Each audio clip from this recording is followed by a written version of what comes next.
Hello, fellow traders. So this thing is ready to bounce a bit. We haven't not elected 1480 and another 14060. So if today doesn't go below 1466 or doesn't elect for 1480, we see a bounce for a few days, maybe until the 14th.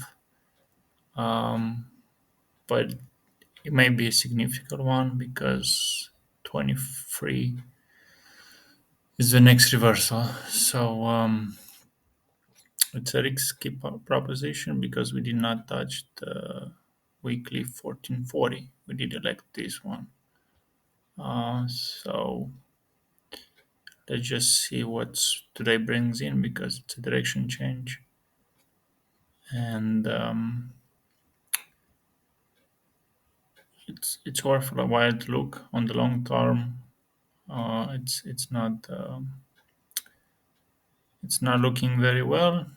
I mean, it's good for the market because it's gonna go up, but for the VIX, it looks like it's gonna crash soon.